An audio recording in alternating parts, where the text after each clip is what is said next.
मला सल्ला दिला। आपल्यापैकी बऱ्याच जणांना माहित असेल किंवा नसेल, मुंबईमध्ये IIT नावाची एक शिक्षण संस्था आहे। आता पाथर्डी सारख्या ठिकाणी किंवा मी ज्या ग्रामीण भागामध्ये शिक्षण घेतलं तिथं IIT हा त्या काळात म्हणजे 1995 ते 2000च्या काळात आम्हाला फारसं परिचित नव्हतं। परंतु सिप्ला सारख्या ठिकाणी काम करताना माझा दर शनिवार आणि रविवार ज्या दिवशी आमच्या कंपनीला सुट्टी असायची, तर IIT ही अशी संस्था आहे की ती फक्त वर्षातून 2च दिवस बंद असते, 15 ऑगस्ट आणि 26 जानेवारी। तर हे 15 ऑगस्ट आणि 26 जानेवारी वगळता जे शनिवार रविवार मला मिळतील त्या सर्व शनिवारी आणि रविवारी मी त्या विद्यापीठात त्या IITच्या सेंट्रल लायब्ररीमध्ये जाऊन बसायचो। पनवेलमधनं सकाळी 6 वाजता निघालो की मी 8:30 वाजता IIT पवईच्या लायब्ररीमध्ये पोहोचायचो। 9:30 वाजता लायब्ररी सुरू व्हायची, 5 वाजता तिची वेळ संपायची, 5 वाजता मी तिथून बाहेर पडायचो। 8:30 ते 5 या काळामध्ये मला जेवढे शक्य होतील तेवढी वैज्ञानिक नियालिका मी चाळायचो। त्यातून मला जे पाहिजे असेल किंवा माझ्या ज्या इंटरेस्टचं आहे ते सगळं मी जमा करायचो। त्यातल्या प्राध्यापकांचे पत्ते मी जमा करायचो, त्यांच्याशी संपर्क करायचो, त्यांच्याशी वैचारिक देवाणघेवाण व्हायची।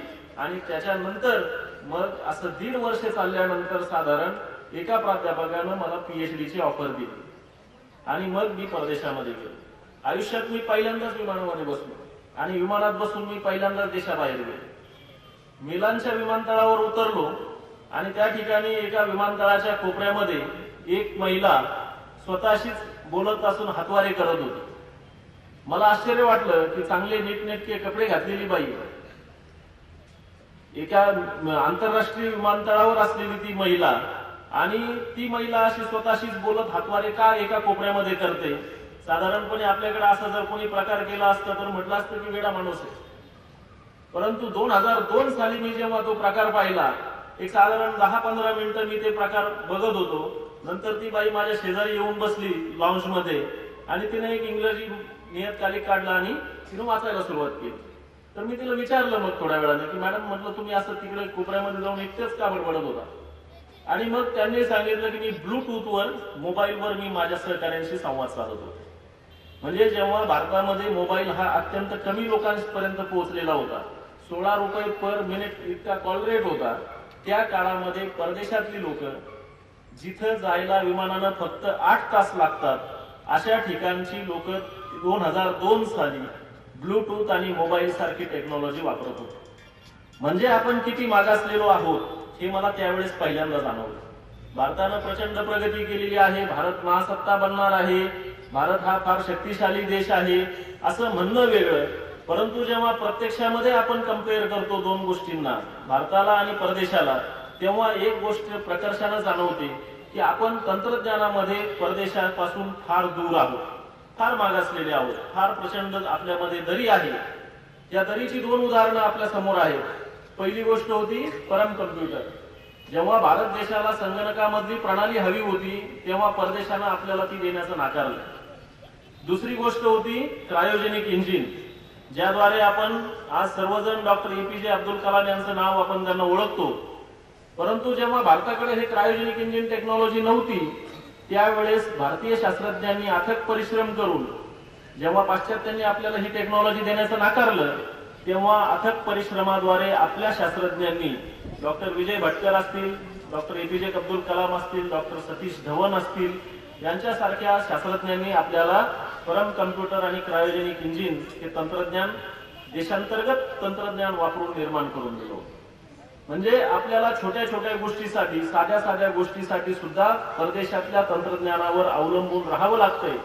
दुर्दैवानं आज सुद्धा आपण जेव्हा प्रगत तंत्रज्ञानाचा विचार करतो तेव्हा आपल्याला परदेशातल्या मग हे अंतर आपण कमी कसं करू शकतो? भारत हा तंत्रज्ञानाच्या बाबतीमध्ये स्वयंपूर्ण कसा होऊ शकतो? आणि हे करण्यासाठी पोषक वातावरण निर्माण करण्यासाठी म्हणून अशा प्रकारचे विज्ञान मेळावे आणि विज्ञान दिन साजरा करणं हे देशामध्ये चालू असतं। दुर्दैवानं आपली आजची परीक्षा पद्धती ही विद्यार्थ्यांना विद्यार्थी न ठेवता फक्त परीक्षार्थी बनवते। एक छोटंसं उदाहरण तुम्हाला सांगेल, कदाचित तुमच्यापैकी बऱ्याच लोकांना माहिती असेल।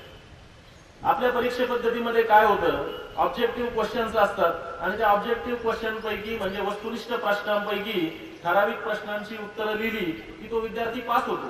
प्रत्यक्षात त्या विद्यार्थ्याला ज्ञान आहे की नाही तो ज्ञानार्थी आहे की फक्त पोटार्थी आहे याचा तुलनात्मक कुणीही पडताळणी करत नाही किंवा तशी पद्धत अजून आपल्याकडे आलेली नाही.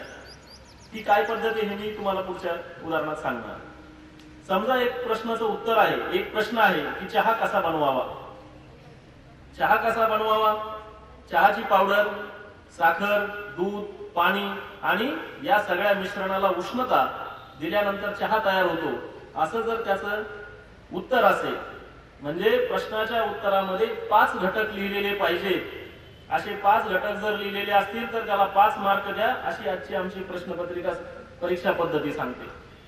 जर दुर्दैवानं एखाद्या विद्यार्थ्याला परीक्षेमध्ये या 5 पैकी चहाची पावडर हा घटक आठवला नाही आणि त्यानं जर 4 घटक लिहिले तर 5 पैकी 4 घटक लिहिले म्हणून आजची परीक्षा पद्धती त्याला 5 पैकी 4 गुण देते आणि त्या विद्यार्थ्याला 5 पैकी 4 म्हणजे 100 पैकी 80 गुण मिळतात. तो विद्यार्थी विशेष प्रावीण्य मिळवून परीक्षेमध्ये पास होतो.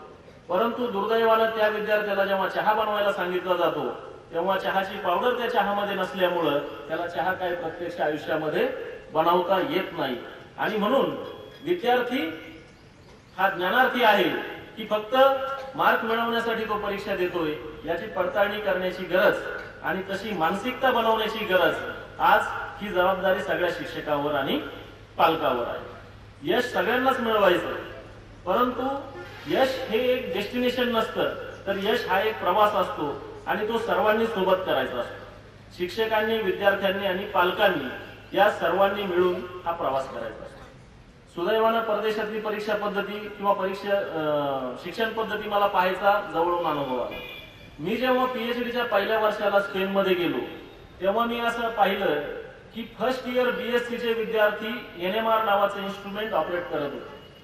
म्हणजे आपल्याकडे जे विद्यार्थी एमएससी पीएचडी झाल्यानंतर सुद्धा ज्या विद्यार्थ्यांना हे न्यूक्लिअर मॅग्नेटिक रिझोनन्स नावाचं यंत्र, काळं की गोरं, हे सुद्धा बघायला मिळत नाही, अशा प्रकारचं यंत्र त्या ठिकाणी 11वीचे आणि फर्स्ट इयरचे विद्यार्थी हे विलया हाताळत होते. मला ऍक्च्युली फर्स्ट इयरच्या विद्यार्थिनीने ते शिकवलं की हे कसं वापरायचं. मी तिथे एमएससी करून गेलेलो होतो. म्हणजे हा सुद्धा आपल्या आणि त्यांच्या तांत्रिक ज्ञानाचा आणि शिक्षण पद्धतीमध्ये किती मोठी तफावत आहे याचा हा एक उत्तम नमुना होता.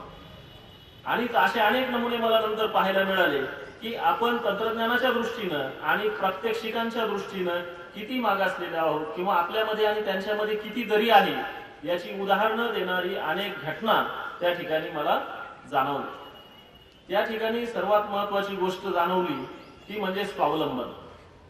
आपण भारतीय शिक्षण पद्धतीमध्ये अगदी एमएससी पीएचडी झाले तरी तोपर्यंत घरातनं पैसे घेण्याची पद्धत. आई वडील आपल्याला फंडिंग देतात, आई वडील आपल्याला शिकवतात. मुलगा एमएससी झाला तरी सुद्धा पॉकेट मनीसाठी आपल्या आई वडिलांकडे हात पसरतो. विद्यार्थी मित्रांनो, परदेशामध्ये तुम्हाला सगळं जरी चकाचक दिसत असलं, ते का चकाचक आहे याचा जर विचार केला तर तिथला प्रत्येक माणूस हा स्वावलंबी आहे. तिथं मुला आणि मुली असा कुठलाही भेद नाही. वयाच्या 14व्या वर्षापासून तिथले विद्यार्थी पडेल ते काम करतात. म्हणजे पेपर टाकणं असेल, बारमध्ये किंवा दुकानामध्ये कामं करणे असेल, अगदी सफाई कामगार म्हणून काम करणं असेल, ही सर्व कामं त्या वेळेस ते विद्यार्थी करत असतात.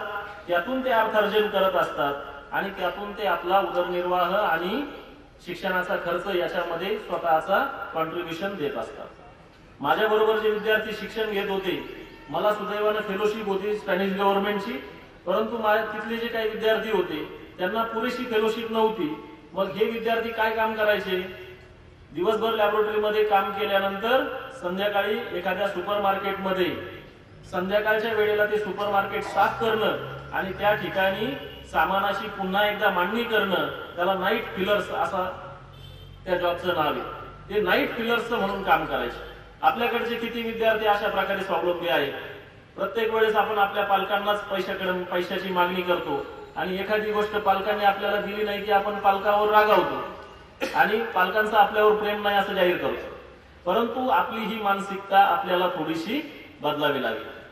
ज्या अर्थी पालक आपल्यासाठी इतके कष्ट करतात, रात्रंदिवस मेहनत करून आपल्या शिक्षणासाठी खर्च करतात, आपल्या छोट्या मोठ्या गरजा पूर्ण करण्यासाठी प्रयत्न करतात, त्याच वेळेस त्याचा